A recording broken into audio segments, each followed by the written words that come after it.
आपकी ये बात सही है कि मेरे प्रॉपर एक्शन ना लेने की वजह से ही ये बात इतनी आगे बढ़ी है।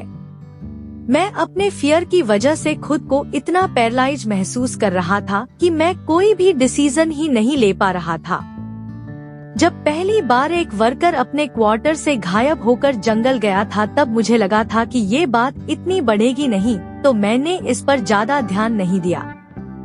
लेकिन धीरे धीरे करके हर रात वर्कर अपने क्वार्टर से गायब होकर रात में जंगल में जाने लगे। क्योंकि ये घटना हर रात घट रही थी, इसलिए मुझे बैठ के ये सोचने का समय नहीं मिला कि आखिर मुझे करना क्या चाहिए। मेरा डर भी मुझे आगे नहीं बढ़ने दे रहा था। खने उसकी तरफ पानी का गिलास बढ़ाते हुए कहा, पानी पी लो और थोड़ी देर चुप रहो। रव ने अनिल को शांत रहने का इशारा किया। अनिल ने उसके हाथ से गिलास लिया और एक ही सांस में पूरा पानी पी गया। वांटेड एरियाज का निर्माण हो जाए, लेकिन मैंने इस बात पर ध्यान नहीं दिया कि ऐसा करने से वर्कर्स का एट्रिशन होना शुरू हो जाएगा, और वैसा ही हुआ। लोग अपने आप ही काम छोड़कर जाने लगे। अनिल ने अपनी बात पूरी करते हुए कहा, रखने उसकी बात सुनकर एक गहरी सांस ले और खिड़की से बाहर की तरफ देखने लगा। अनिल बहुत ही हल्का महसूस कर रहा था। उसने पूरा सच बोलकर अपने दिल का बोझ कम कर दिया था। अनिल ने खुद को डिफेंड करते हुए कहा, रव अभी भी खिड़की से बाहर ही देख रहा था। उससे पढ़ा था कि सुपरवाइजर अनिल सच बोल रहा था। उससे बस कुछ और सवालों के जवाब चाहिए थे, और इस सब के बीच सुमित गिल कहा था। उसका इन सब में क्या रोल था है? ध्रुव ने खिड़की से बाहर देखते हुए अनिल से सवाल पूछे। जब उसे बहुत देर तक अपने सवालों के जवाब नहीं मिले तो उसने पीछे मुड़कर अनिल की तरफ देखा। क्या हुआ? तुम्हें मेरी बात सुनाई नहीं पड़ी क्या? नहीं सर, मुझे आपकी बात अच्छे से सुनाई पड़ गई है, लेकिन मैं सुमित के बारे में कैसे बात कर सकता हूँ? वो इन प्लांट्स के कंस्ट्रक्शन हेड है, मैं तो बस एक सुपरवाइजर। सर, आप ये क्या कह रहे हैं? मैं सुमित सर की जगह कैसे ले सकता हूँ? मुझे लगता है कि तुम उस रोल को अच्छे से निभा सकते हो। ध्रुव का ऑफर सुनकर अनिल बुरी तरह से हैरान था। उसने सपने में भी नहीं सोचा था कि उसे गिल एम्पायर के किसी साइट का कंस्ट्रक्शन हेड बनने का मौका मिलेगा। सर, मुझे समझ नहीं आ रहा है कि मैं आपको थैंक्स कैसे कहूँ, लेकिन मैं कोशिश करूँगा कि आप मेरे काम से डिसअपॉइंटेड ना हो। फिलहाल मैं तुम्हारे काम से बहुत डिसअपॉइंटेड हूँ। ध्रुव ऐसा कहकर हंसने लगा। अनिल ध्रुव की बात सुनकर एम्बारेस हो गया। अरे यार, मुंह लटकाने की जरूरत नहीं है, मैं बस मजाक कर रहा था। नहीं सर, आपकी बात तो सच ही है। मैंने कहीं न कहीं आपको निराश तो किया ही है। देखो, मेरा इंसान को जज करने का पैरामीटर है। भले ही इंसान से गलती हो जाए, लेकिन अगर उसका दिल सही जगह पर होता है तो मैं उस इंसान को माफ कर देता हूँ।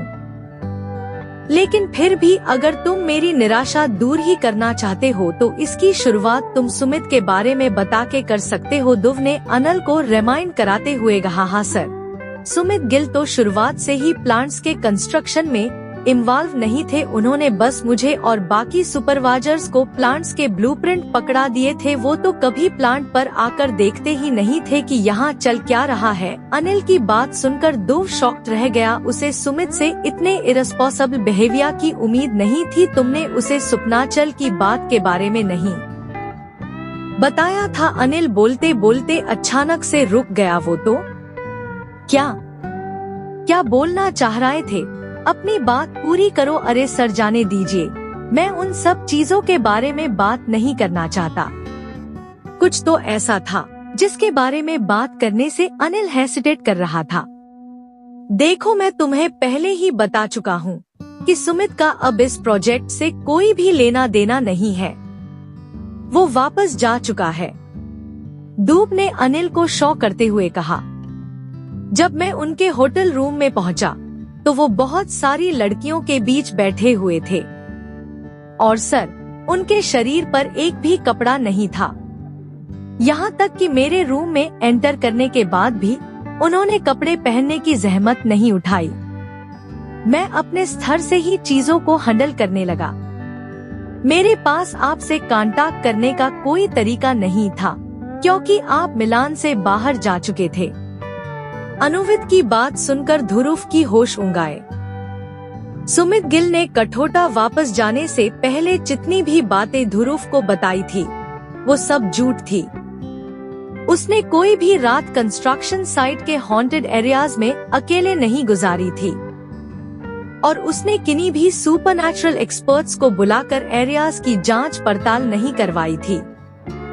ये सब झूठी कहानियां सुमित ने ध्रुव को ये जताने के लिए करी थी कि उसकी एब्सेंस में सुमित ने सुपरनैचुरल की अफवाह से लड़ने के लिए भरपूर प्रयास किया था। सच तो ये था कि जब ये सब हो रहा था तब सुमित अपने होटल रूम के अंदर याशी करने में बिजी था। ध्रुव ने मनी मन सोचा, इस सुमित गिल पर नजर रखना जड़ा और इस बात का खास ख्याल रखना कि इसे गिल एम्पायर में तब तक कोई मेजर रिस्पॉन्सिबिलिटी ना दी जाए जब तक मैं कठोता न लौट जाऊंगा। और हाँ, मेक श्योर कि ये किसी बोर्ड मीटिंग का भी हिस्सा न बन पाए। मैं नहीं चाहता कि गिल एम्पायर की किसी भी मेजर फैसले में इसकी कोई भी से हो। ध्रुव तेजा से फोन पर बात करके उसे इंस्ट्रक्शन दे रहा था। तेजा कटवथा में था और सुमित गिल वापस कटवथा पहुंच चुका था। मुझे इस बात पर पूरा विश्वास है कि ये मेरे खिलाफ कुछ न कुछ करने की कोशिश करेगा, लेकिन इसके पहले वो ऐसा कुछ करे तुम उसके मिलान में स्टे के दौरान की गई हरकतों को सामने लाकर उसकी सारी पावर्स को खत्म कर दो। ध्रुव ने तेजा को इंस्ट्रक्शन देते हुए कहा। उससे अपने अपोनेंट्स को डेसिमेट करना आता था। दूसरी तरफ सुमित गिल अंपायर के इन्फ्लुएंशियल लोगों से मिलकर उन्हें ध्रुव के खिलाफ कर रहा था। मैं अभी मिलान में ध्रुव के साथ था। मैं बस आपको ये बताना चाहता हूँ कि वो एक बहुत ही इनएफिशिएंट लीडर है। एक तो वो जहाँ जाता है वहाँ पर एक नया कॉन्फ्लिक्ट पैदा कर देता है। इसकी वजह से गिल अंपायर के सारे रिसोर्सेस वेस्ट हो जाते हैं। वो जबरदस्ती ऐसे प्रोजेक्ट स्टार्ट करने की कोशिश करता है जिन प्रोजेक्ट में विवाद होना ही है। अब आप ही बताएं कि मिलान में इलेक्ट्रिक नेखल के प्लांट सेटअप करने का क्या मतलब है। सबको पता है कि मिलान ट्रेडिशनल ऑटोमोबाइल लॉबी का एक सेंटर है। बिजनेस वहाँ पर शुरू किया जाता है जहाँ पर फेवरेबल कंडीशंस हो। वहाँ जाने की क्या जरूरत जहाँ पर विवाद होना तय है। सुमित गिल ने गिल फैमिली के एक सीनियर रमन गिल को कन्विंस करने की कोशिश करते हुए कहा, अगर मैं तुम्हारी तरह सोचूं तो मुझे भी लगेगा कि विवादित जगह पर बिजनेस को नुकसान होता है, लेकिन मैं तुम्हारे जितना बेवकूफ नहीं हूँ। इसलिए मुझे पता है कि विवादों से बिजनेस को फायदा भी होता है। रमन ने सुमित को लगभग डांटते हुए कहा। सुमित रमन की टोन को देखकर हैरान हो गया। रमन की आवाज सुनकर ऐसा लग रहा था मानो ध्रुव पर क्वेश्चन उठाकर सुमित ने किसी तरह की ब्लास्फेमी कर दी हो। सुमित शर्मिंदगी से वहां से जाने को तैयार हो गया, लेकिन इससे पहले कि वहां से निकल पाए रमन ने उससे पूछा, वैसे तुम ध्रुव की अरेस्ट करना क्या चाहते हो? कम से कम ये तो बता के जाओ, रमन ने पूछा। लेकिन सुमित ने रुककर उसके सवाल का जवाब देना ठीक नहीं समझा। देखो, मुझे सब पता है, मैंने भी अपने बाल धूप में सफेद नहीं ये है। तुम ध्रुव को हटा के गिल एम्पायर की गद्दी पर बैठना चाहते हो ना? मत ट्राई करो। पहले भी कई लोगों ने कोशिश की है, लेकिन सब के सब मिट्टी में मिल गया, या फिर यूँ कहूँ कि प्रूफ ने सबको मिट्टी में मिला दिया। रमन ने जाते हुए सुमित को पीछे से वार्न करते हुए कहा, लेकिन सुमित ने उसे अनसुना करने की पूरी कोशिश की। हल्की रमन के वर्ड्स सुमित के दिमाग में गूंज रहे थे, क्योंकि उन वर्ड्स में सच्चाई की खनक थी। सुमित चाहे तो रमन को इग्नोर कर सकता था, लेकिन ऐसा करके वो ध्रुव के प्रकोप से बच नहीं पाएगा। सुमित कुछ ही देर में कठोता में अपने घर पहुंच गया था। रूम का ताला खुला देखकर उसने अपने नौकर को आवाज दी और पूछा, ये मेरे रूम को अनलॉक किसने किया? मैंने बोल रखा है ना कि बिना मेरी इजाजत से कोई भी रूम में नहीं घुसेगा। सुमित बहुत ही फ्रस्ट्रेटेड लग रहा था। एक तो उसने थोड़ी देर पहले ही रमन के मुझे डांट सुनी थी और ऊपर से किसी ने बिना पूछे उसका रूम अनलॉक कर दिया था। सर, आपके रूम की तरफ तो कोई भी नहीं आया था। इनफैक्ट आज तो मेंशन में कोई आया ही नहीं है। अगर आया होता तो सिक्योरिटी ने मुझे इन्फॉर्म जरूर किया होता। तुम मुझे कहना क्या चाह रहे हो? ये रूम भूत आकर खोल गया है क्या? नौकर की बात सुनकर सुमित और भी ज्यादा भड़क गया। नौकर को भी सुमित से ऐसे एक्सट्रीम रिएक्शन की उम्मीद नहीं थी। सर, आपको तो पता ही है कि आपके अलावा आपके रूम की किसी के पास नहीं रहती है, तो अगर कोई खोलना भी चाहे तो आपके रूम का गेट कैसे ही खोलेगा। सुमित को पता था कि नौकर सच बोल रहा है, इसलिए वो कुछ देर के लिए चुप होगा। तो फिर यहाँ क्या हुआ है? सर, वो तो मुझे नहीं पता, लेकिन आपके गेट को देखकर लगता है कि यहाँ किसी ने लॉक को तोड़ने की कोशिश भी नहीं की है। नौकर लॉक की तरफ इशारा करते हुए बोला।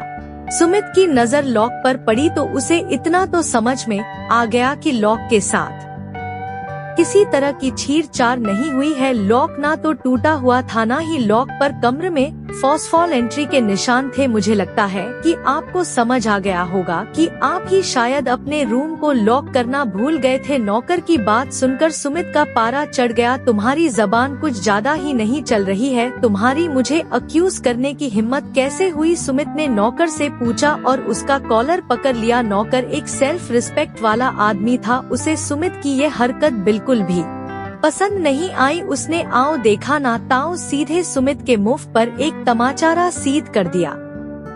नौकर के हाथ मजबूत थे। सुमित की आंखों के आगे अंधेरा छा गया। उसे कुछ सेकंड्स तो इस घटना से रिकवर करने में लग गए। धीरे धीरे उसे इस बात का एहसास हुआ कि उसकी नौकर ने उसे चाटा मारा है। सुमित ने देखा कि नौकर कुछ बड़बड़ाता हुआ उससे दूर जा रहा था। सुमित नौकर की तरफ भागा। तुम्हारी मुझे चाटा मारने की हिम्मत कैसे हुई? सुमित ने लपक कर दोबारा से नौकर का कॉलर पकड़ना चाहा, लेकिन इससे पहले कि वो ऐसा कर पाई, नौकर ने उसके दूसरे गाल पर एक और वो चटक लाल पड़ चुके गालों के साथ अपने रूम में वापस आ गया। उसका दिन कुछ ही देर में बैट से वर्ष होने वाला था। रूम की दीवारों पर बहुत सारी फोटोज लगी हुई थी। ये फोटोज तब की थी जब वो मिलान के एक होटल में रह रहा था। वो इलेक्ट्रिक व्हीकल के प्लान्स के कंस्ट्रक्शन साइट्स पर न जाकर कॉल गर्ल्स के साथ रूम में खेलियां मनाया करता था। किसी ने वो सारी फोटोज लाकर उसके रूम की दीवारों पर चिपका दी थी। सुमित ने घबरा कर अपने रूम की गेट की तरफ देखा। उससे समझ आ चुका था कि कोई तो उसके आने से पहले रूम में घुसा था और उसकी आयाक्षियों की फोटोज दिखाकर कोई उससे अब ब्लैकमेल करना चाहता था। उसने घबरा कर लोरेंजो को फोन मिला दिया। लोरेंजो ने एक्साइटेड होकर सुमित से पूछा। सुमित की बात सुनकर लोरेंजो मुस्कुराने लगा। लोरेंजो ने सुमित को घेरते हुए कहा। सुमित ने आशंका जताते हुए लोरेंजो से कहा। सुमित अपने कमरे में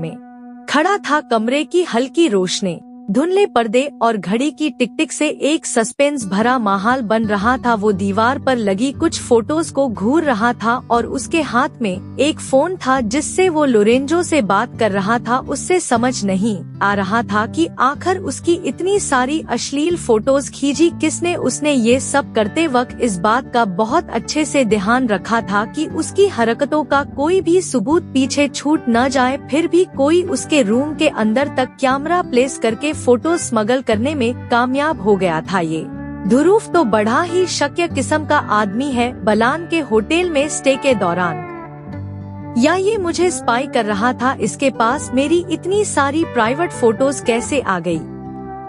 सुमित ने लोरेंजो से कहा। वो बहुत ही हैरान साउंड कर रहा था। देखो सुमित, मेरी बात का बुरा मत मानना, दुनिया के सबसे बड़े गिल अंपायर का मालिक है। तुम नहीं समझोगे कि उसके कितने सारे एनिमीज हैं, और अगर वो शक के बिनों पर किसी पर स्पाइंग कराता भी है तो मुझे ये सुन के आश्चर्य नहीं होगा। तुम्हें ज्यादा केयरफुल रहने की जरूरत थी। किसी ने तुम्हें सखेलियां मनाने या आयाशी करने से रोका नहीं था, लेकिन तुम थोड़ा सा केयरफुल तो रह ही सकते थे ना। मैंने तुम्हें पहले ही कहा था कि अगर तुम कॉल गर्ल्स के साथ सुमित के मुझे एक वर्ड भी नहीं निकला था। कमरे में एक अजीब सी खामोशी पसरी हुई थी। सुमित के आंखों में गहरी चिंता थी और उसकी उंगलियां फोन को कसकर पकड़ी रही। उससे लग रहा था मानो वो फोन पर पकड़ ढीली करेगा और लोरेंजो उसकी मदद करना छोड़ देगा। वो लोरेंजो के हर बात बहुत ध्यान से सुन रहा था ताकि कोई इम्पोर्टेंट जानकारी मिस ना हो जाए। उसके माथे पर पसीने की बूंदें नजर आ रही थी जो उसकी घबराहट को जाहिर कर रही थी। सुमित,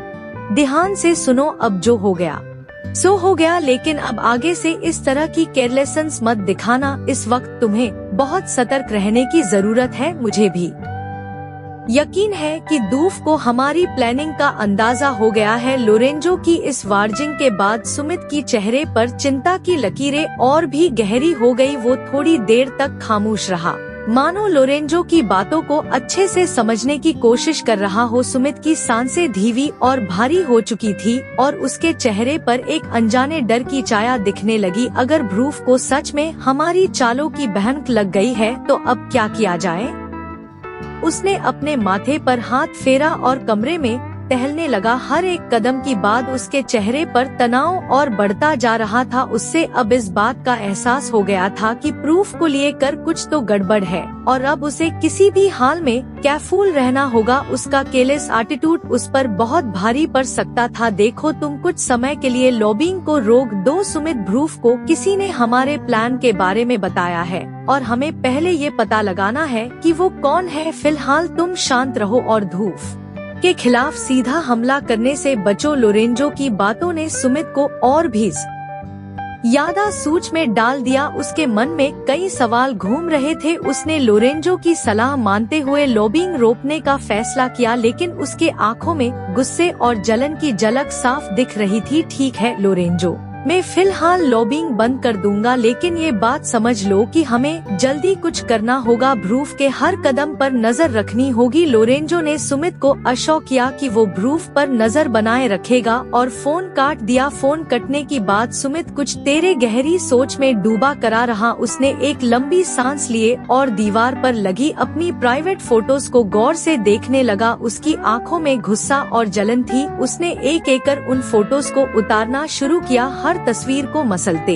हुए वो ऐसा महसूस कर रहा था हालांकि कहीं न कहीं उसे समझ आ गया था कि ध्रुव आखिर गिल एम्पायर का मालिक क्यों है। कमरे में अब सिर्फ सुमित की हल्की सांसों की आवाज सुनाई दे रही थी। वो एक एक कर फोटोज को भारता जा रहा था। उसके चेहरे पर गुस्से की लकीरें साफ दिखाई दे रही थी, जैसे कि उसने किसी पुराने दुश्मन से बदला लेने का मन बना लिया हो। एक एक तस्वीर को डस्टबिन में फेंकते हुए उसकी सांसें धीरे धीरे नॉर्मल हो रही थी। तभी उसने एक आखिरी तस्वीर को घूरते हुए हाथ में लिया और उसे फाड़ कर डस्टबिन में फेंक दिया। फिर कुछ पल खामोश खड़े होकर उसने डस्टबिन को देखा, जैसे कि उसे इस बात का सैटिस्फैक्शन हो कि उसने ढेर सारी गंदी आदतों को एकदम से मिटा दिया है। तभी अचानक उसे वॉशरूम जाने का ख्याल आया। उसने धीरे धीरे वॉशरूम का दरवाजा खुला। उसके सामने जो सीन था उसने उसे हक्का भक्का कर दिया। वॉशरूम में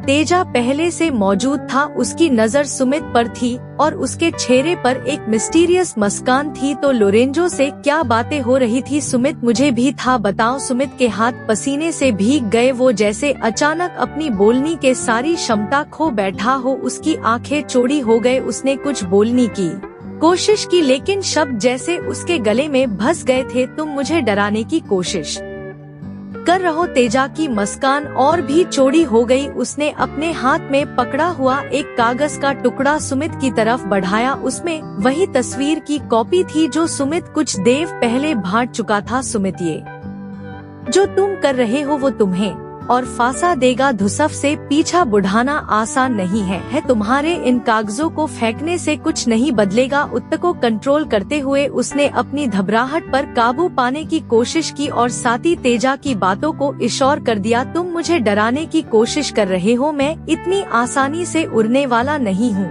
मैंने कुछ गलत नहीं किया है। तेजा ने अपनी मुस्कान को और नहरा करते हुए सुमित को देखा। वो धीरे धीरे सुमित के और करीब आया।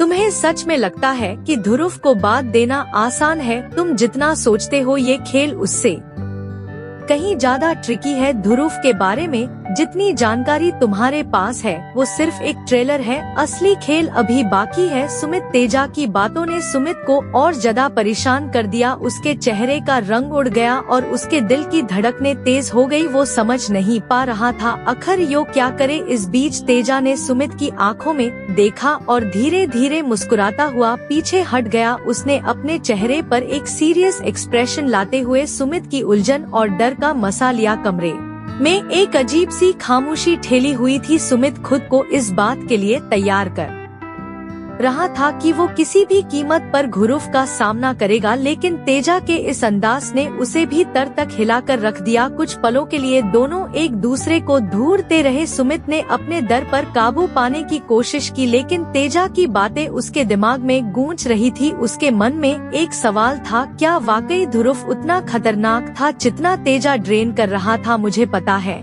कि तुम इस तरह से मेरे रूम का लॉक तोड़ के, सुमित ने तेजा का सामना करने की कोशिश करते हुए कहा। तेजा ने सुमित की साथ हुई मीटिंग का अपडेट देते हुए ध्रुव से कहा, तेजा खोड़ाना होता है कि तो उनकी म्यामारण्य को लगा था, या तो वो कदम पीछे लेकर ले सकता है या फिर वो डबल डाउन करने की कोशिश करता है। मैं जहां तक इस सुमित गिल को समझ पाया हूँ, ये उनमें से है जो उबल डाउन करने की कोशिश करते हैं।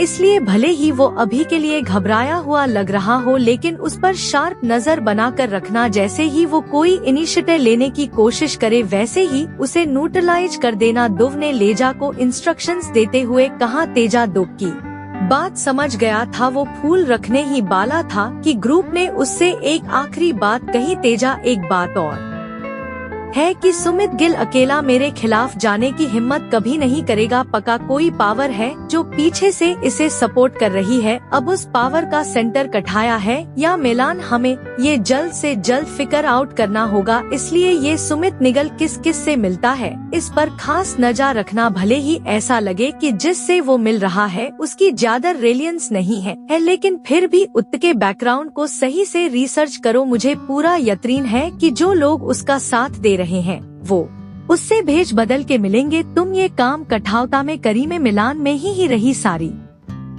सस्पिशियस एक्टिविटी पर नजर रखूंगा। धुख्य ने अपनी बात फिनिश करते हुए कहा, ठीक है सर, मैं सुमित पर नजर बनाए रखूंगा और आपको टाइम पर अपडेट देता रहूंगा। तेजा ने ध्रुव को अश्योर करते हुए कहा और फोन रख दिया। लेकिन ध्रुव की पास सांस लेने तक का टाइम नहीं था। वो मिलान की कंस्ट्रक्शन साइट पर फैली हुई भूत की अफवाह से जूझ रहा था। ध्रुव ने अनिल को कैबिन में बुलाया और उससे सारी वर्कर्स की कंस्ट्रक्शन साइट पर इकट्ठा करने को कहा। सर, आप श्योर हैं?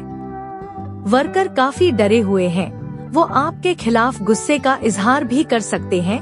अनिल ने ध्रुव को वार्न करते हुए कहा, वो सब मेरे लोग हैं, उनकी सेफ्टी और वेल बीइंग मेरी जिम्मेदारी है। मैं उन लोगों में से तो बिल्कुल भी नहीं हूँ जो खराब टाइम आने पर अपने लोगों को छोड़ के भाग जाती हैं।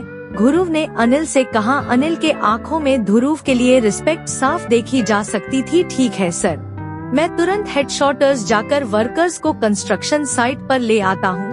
अनिल ये कहकर यहाँ से जाने वाला था, लेकिन ध्रुव ने पीछे से आवाज देकर उसे रोक दिया। सुनो, मैं भी तुम्हारे साथ चलता हूँ।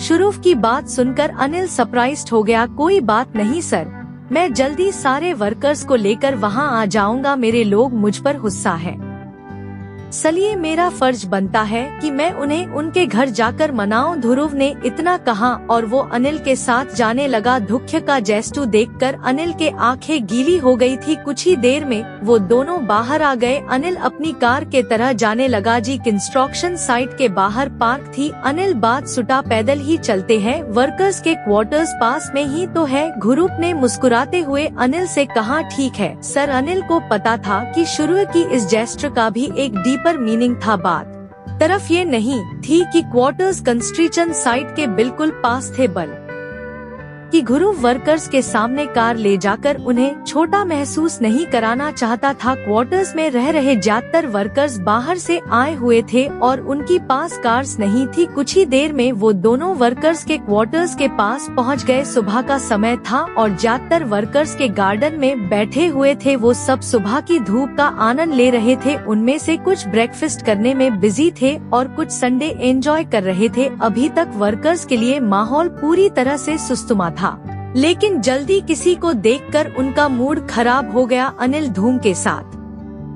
वहां पहुंच चुका था। अनिल को देखते ही वर्कर्स में काना फूस ही शुरू हो गए। उन्हें लगने लगा कि अनिल उनका संडे बर्बाद करने आया है। वर्कर्स ने उसे देखते ही नारेबाजी करनी शुरू कर दी। सुपरवाइजर अनिल हाई हाई। जहां अनिल के लिए ये रिएक्शन एक स्पेक्टर था, वहीं दूसरी तरफ धूप वर्कर्स का एक्सट्रीम रिएक्शन देखते था। शॉक्ड हो गया था। ये लोग तमें देखते ही नारेबाजी क्यों करने लगी? मुझे तो लगा था कि ये लोग उड़े हुए हैं।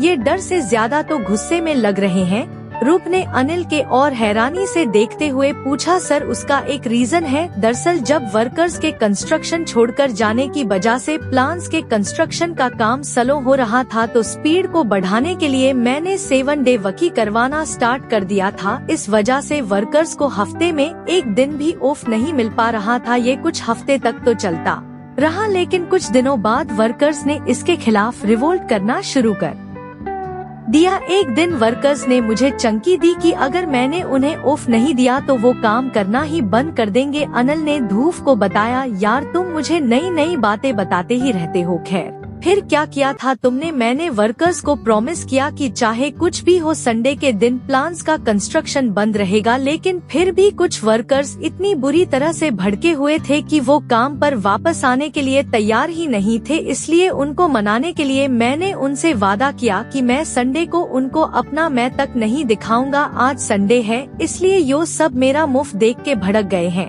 धार तुमने मेरी एब्सेंस में बहुत सारे कोट किए हैं, अगर कुछ बताना रह गया हो तो अभी बता दो मुझे। ध्रुव की बात सुनकर अनिल एम्बारस हो गया और धीरे से ना में स्यानला दिया, तुम यहीं पर रखी, मैं अकेले जाकर वर्कर्स से बात करता हूँ। मैं नहीं चाहता कि तुम्हारे उनके पास जाने से वो और भी बुरी तरह से भड़क जाए। चुरव ने अनूर को कोटरा के इशारा किया और वो अकेला ही वर्कर्स की तरफ जाने लगा। दुख्य शेर की चाल से वर्कर्स की तरह जा रहा था। वार्स उसके देखार पड़ो थे और उसे पास आता देखकर ठीक से खड़े हो गए। हम संडे को काम नहीं करेंगे, एक वर्कर ने आगे बढ़कर ध्रुव से कहा। ध्रुव उनके पास पहुंच चुका था। हमें पता है कि सुपरवाइजर आपको यहाँ इसलिए लेके आया है ताकि वो हम पे प्रेशर उलमा सके, लेकिन आज हम में से कोई कंस्ट्रक्शन साइट पर नहीं जाएगा। एक और वर्कर ने अपना प्रोटेस्ट दर्ज कराते हुए कहा, और मैंने तो आप लोगों से अभी तक कुछ कहा ही नहीं है। मेरे बिना कुछ कहे ही आप लोगों ने चीजें अज्यूम करने शुरू कर दी। ध्रुव ने मुस्कुराते हुए कहा। वर्कर्स जस की बात सुनकर थोड़े से शांत हुए। और किसी को कुछ बोलना है या मैं अपनी बात रखें? ध्रुव की पूछते ही वर्कर ने चुप्पी साध लिए। इसका मतलब था कि वर्कर ध्रुव श्री बात सुनने के लिए तैयार था। इसका मतलब था कि ये वर्कर्स ध्रुव की बात सुनने के लगे थे। मैं तो आपको यहाँ पर ये बताने के लिए आया हूँ कि आज से किसी को भी कंस्ट्रक्शन साइट पर आने की जरूरत नहीं है। धूप की बात सुनकर वर्कर्स में हलचल होनी शुरू हो गई। वो आपस में काना भूसी करने लगे। यार जिसका डर था वो हो ही गया, ये लोग हमको काम से निकालने वाले हैं। हाँ, सुपरवाइजर अनिल के अंदर हमसे ये बात कहने की हिम्मत नहीं रही होगी, इसलिए वो धूप सर को यहाँ पर लेके आया है। हमारी लॉयल्टी का क्या ही फायदा हुआ हमें।